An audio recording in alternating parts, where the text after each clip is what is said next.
This club was started by the late Frank Missiu, former former judge of the Supreme Court and Queen's Counsel.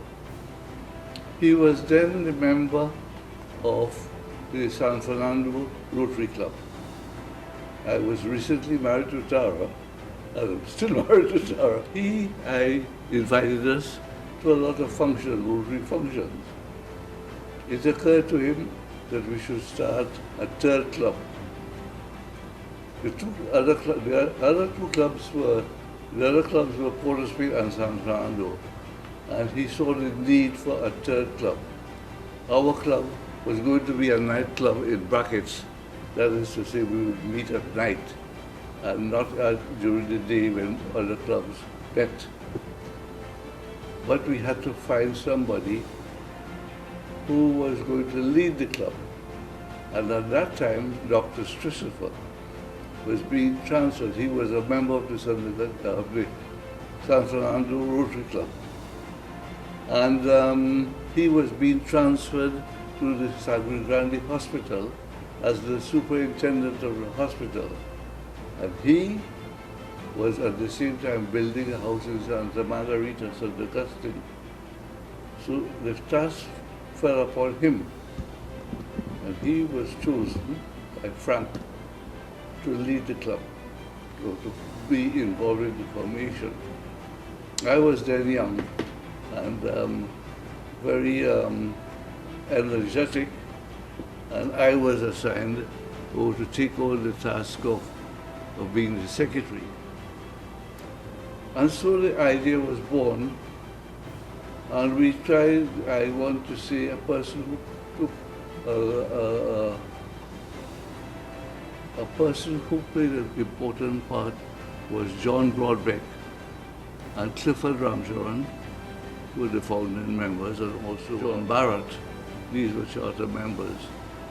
But we had a problem.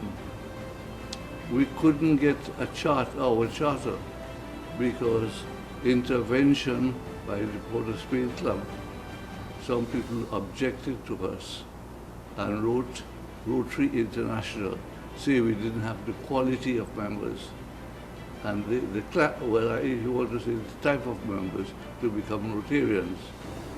So we remained in the doldrums for a little while, and it took us some time to obtain our charter.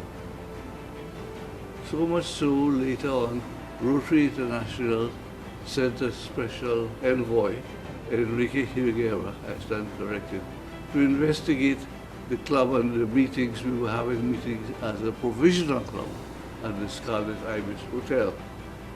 And Enrique came and he interacted with the members, and he wrote a favorable report as to our charter. And I believe that is how we received our charter, and it was presented by Frank Missiu, administrative advisor to the district, as at that time we were not districted. So that is how it was formed, really.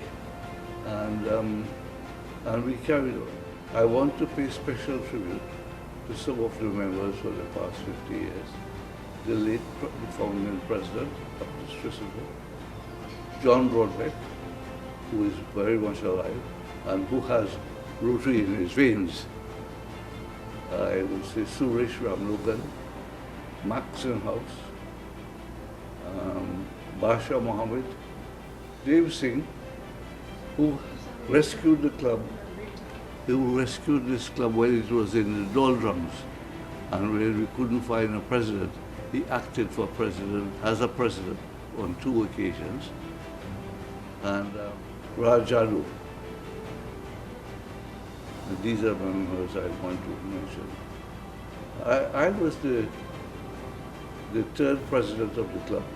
50 years ago, it did not occur to me that I'd be alive. I never gave it thought that I would be alive to celebrate 50 years of the club. And what is surprising also is that a lady is now the president. When we decided to admit women into Rotary, I thought it was a great step forward. And we were reluctant because it was left to the club to okay it. But we eventually okayed it because there was an objection for some of the members. But eventually, the great moment was when we decided to admit women. And I'm happy that you are here as the president.